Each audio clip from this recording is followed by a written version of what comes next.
My name is Hannah if this is your first time here, and I do videos on veganism, minimalism, living waste-free, conscious parenting and life in the Gold Coast of Australia. And I'm really excited, hey toadies, I'm really excited about doing this video today on conscious parenting, which is a subject I'm really passionate about. So Romeo is almost 5 years old. You want to come and say hi? Hello. And I am, if I can actually get up, pregnant with my second child. I am 5 months pregnant, quite a big belly as you can see, and they're making, Nick, my husband, and is making a wand with Romeo. And yeah, we're having a girl, and so we are homeschooling Romeo, and we're going to homeschool this child as well. Hello. I am being homeschooled. Today I'm going to show you my classroom. So today I'm just going to talk about my top tips for conscious parenting and things that really help me stay on track where I want to be as a parent. We are seeing a ladybug. Where is it, Ray? Where is it, Ray? And I want to start off by saying I'm not a perfect parent. I'm not trying to be a perfect parent. I'm not pretending that I am a perfect parent in any way.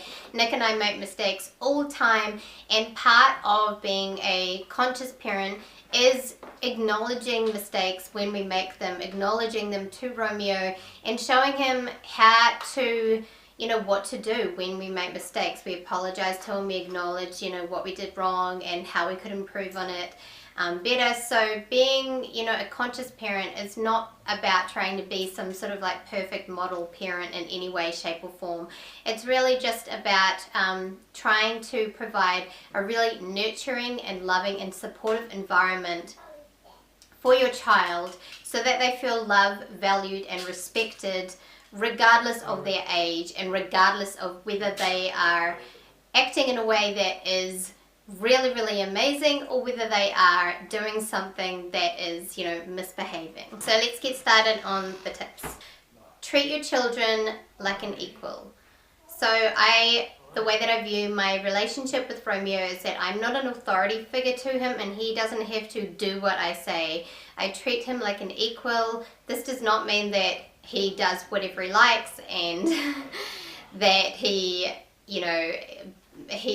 behaves in a destructive or hurtful way and I don't do anything about it, but rather that I treat him with respect regardless of what is going on, and I give him a lot of options as well in his life, because children do not have a lot of options.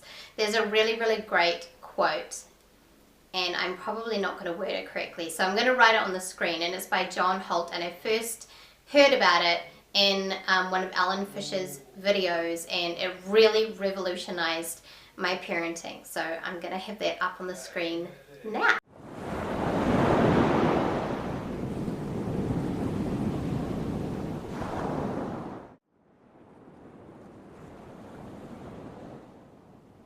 Okay, so my second one is to be present. Be present with your children. When you have time with them, allocate time throughout the day to really be present with them. Put your phone away. Allow yourself to, be free from other distractions and really truly be present with them, because children know when you are not doing this. They know if you're not really with them, and if you've got other things to do, allocate time for those things as well, so that when you are with your children, you are truly present. That is what children want most of all. They don't need a lot of stuff. They don't need expensive toys and gadgets. And they really, what they desire most of all is connection with loved ones, with those around them. Really listen to them. So often children get their problems or their issues or their challenges or just their day-to-day life gets kind of skimmed over, because from our point of view it may seem really insignificant or really small. They might hurt themselves in some way, or they might just be really disappointed. Like, for example, you might sit your child down, have a really beautiful meal organized, and they burst into tears because you have the wrong colored cup for them. And I know that this can be really tiring and frustrating and hard to deal with from the parent's perspective, because it's so easy to go, oh, wow, you know, I've just spent ages cooking this beautiful meal for you, and all you can do is complain about the color of the cup. But from the child's point of view, that is something it's really affecting them. And so take the time to truly listen and really hear them. You know, so much of conscious parenting is not so much, you know, giving in all the time. It's rather providing a really respectful and nurturing environment for them, and that means truly listening to them, because when they feel truly heard and their opinions and thoughts and feelings feel really valued, they really start to shine, and their connections with those around them become so much stronger, and they develop a lot better. Have some family sayings that you are able to repeat over and over again. This is particularly true when it comes to discipline. And the biggest thing with conscious parenting is that there is no, instead of punishing your children, which makes them feel isolated, scared, fearful, alone, and I don't want any of those things for my relationship with my children, but rather using discipline. And there is a huge difference between discipline and punishment. Discipline is teaching your child and showing them how to deal with big emotions, big scary emotions, and having, you know, gentle consequences, natural consequences for things that happen, rather than punishment, which is, like I said, making a child feel like they have done something wrong and making them feel scared, hurt, alone, and isolated. And those feelings never lead to anything good. As we know as adults, if we ever feel those things as adults, nothing good can come from it. So some of the family sayings that we have is that if Romeo ever hits or hurts, we get down to his level and we look him in the eyes and we say to him, Romeo, we don't hurt in this family. We use gentle hands in this family. And we also have a saying that we use regularly, which is, I'm not going to let you do this. And so we use that when he might be hurting, or he might be being destructive, like breaking something, or just dealing with really big emotions in a way that is destructive or hurtful. And so we say really gently but firmly to him, Romeo, I'm not going to let you do this. I can see that you're upset. Why don't we talk about it? Or would you like to snug? Snugging is like Romeo's way of like cuddling and calming down, and he has a special blanket that he uses to snug, and he also like cuddles, like he snugs my face and my skin, and that's really comforting for him. And so I offer him like a cuddle, or if he wants to talk about it, or if he wants to lay down on his blanket and have a wee kind of time in time. That time in is so important instead of time out. So have those family sayings, and then follow that up with acknowledging the feelings, because the feelings are not wrong. There are no bad feelings.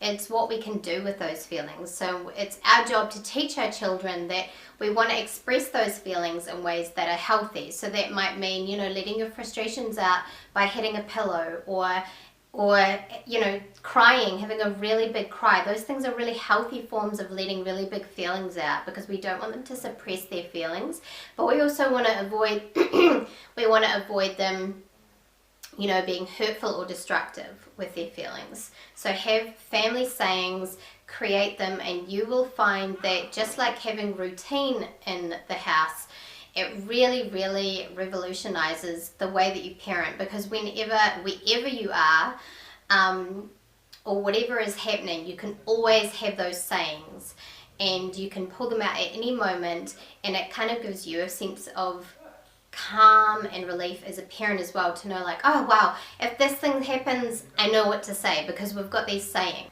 Eliminate punishment. So I talked about this before, about the fact that we do not punish Romeo, we use discipline instead. Imagine your partner or your friend saying to you, go to your room and think about what you've done.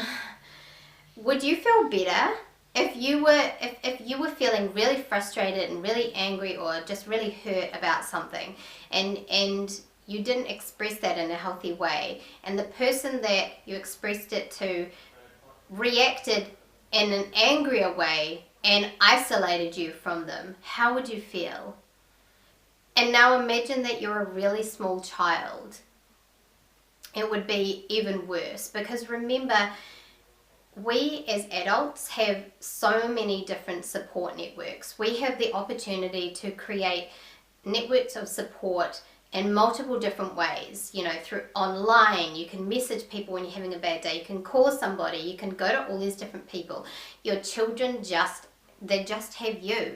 And so when you reject them and push them away and isolate them, it's like their whole world is ending. It's very, very scary and isolating for them.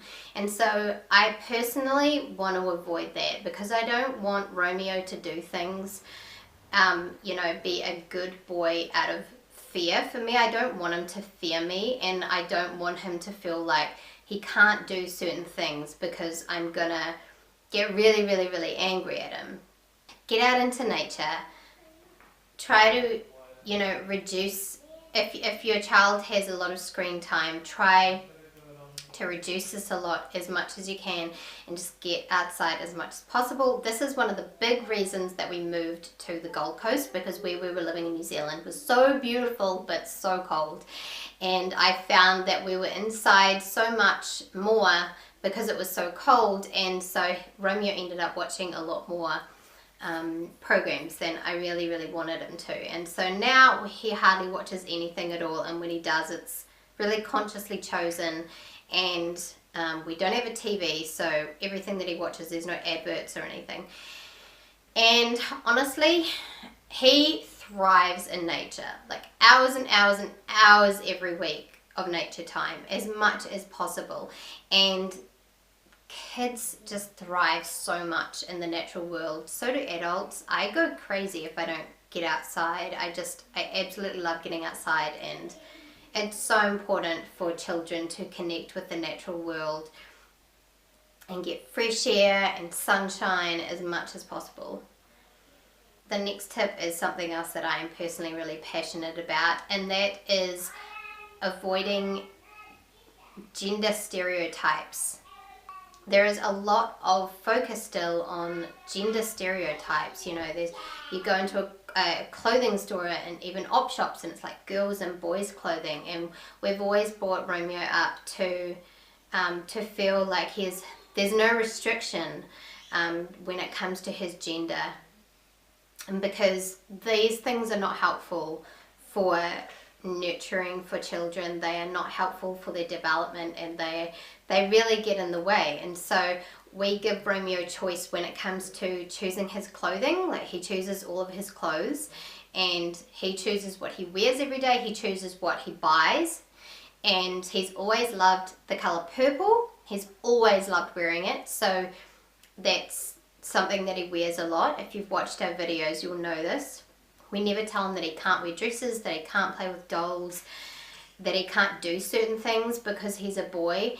And we try to reflect that in our parenting as well, as I don't feel like we are a gender stereotyped couple, and it's something that's really, really important to us. Okay, the next one is don't force them to do things that they don't want to do. The only exception to this is safety, and what I mean by that is things like, often I have had to get Romeo to hold my hand when he hasn't wanted to, because he has a tendency to run away, and it's been quite dangerous in places like car parks and stuff like that. So when it comes to safety, this rule is slightly different.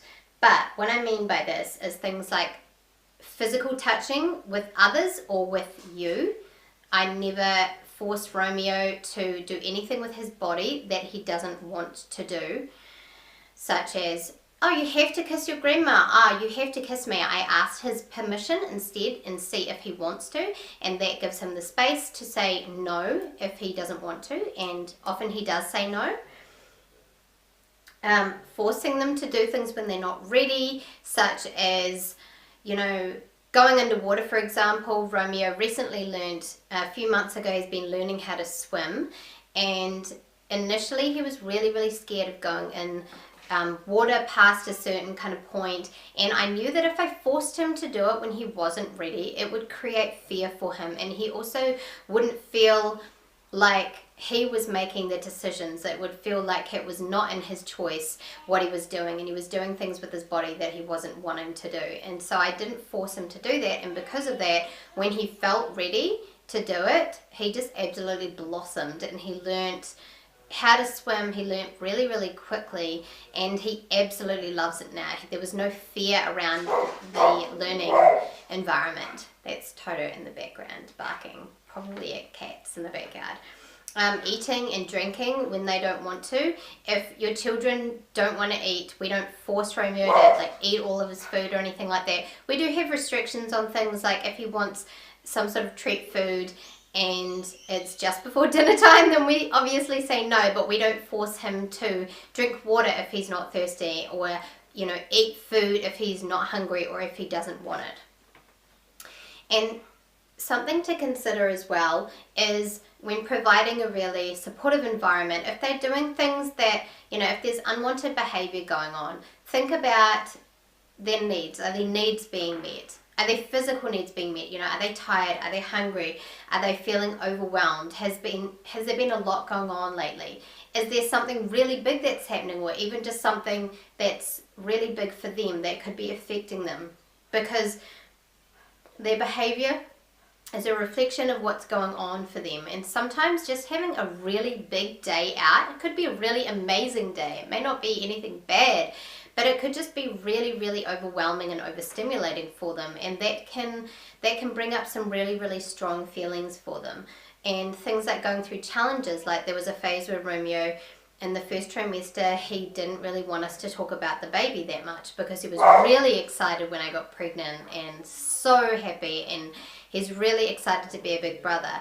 But there was a period where we were talking about it quite a lot, and he got really sick of hearing about it, and so we respected that, and we talked about the baby when we were alone, Nick and I did, and we made sure that we tried not to bring it up when Romeo was around, so that he didn't feel like the baby was going to receive all this love. He wasn't going to receive it anymore, because those are really valid feelings of his. Whether or not we can understand them, the feelings are very real, were very real for him. So we validated that. So yeah, try and provide a really supportive environment where they can let out their feelings. And one of the biggest things, the last thing I'll say, because this video is getting pretty long, is, be a role model to them. If you are living a life that makes you feel good, you're eating well, taking care of yourself, trying to live in alignment as much as possible with your values, and creating a really healthy mental and physical environment, such a better parent, because you're going to be happy. And when you feel good and you feel, this is not about being happy all the time, but when you feel good, it's so much easier to be a better parent. When I was the first trimester of the pregnancy, this pregnancy, I felt disgusting. I felt so awful, and it was really tough to be a really good parent to Romeo. And as soon as I started feeling better, I was just able to connect with him so much more. I had more energy for him. I was able to be present with him more and fulfill his needs more. So find ways to meet your needs in whatever way that is. For me, that's eating really healthy, whole plant foods, getting exercise every day, getting lots of sunshine and nature time, meditating, doing yoga, and doing things that make me feel good. One of my favorite things to do is swim in the ocean. And so doing those things are fulfilling my needs, and then I'm happier as a person, and I'm able to be a happier parent. So I hope those things were helpful. If you have any more questions about this, I want to do so many more videos on this topic, but post any questions you have below, or any tips that you have found have really worked for you as a parent, or things that you would desire to do when you become a parent. I'm really interested in hearing what you have to say about this topic. So thank you so much for watching. I love you guys. This is the end of my video. Thanks for watching. I had a really fun day.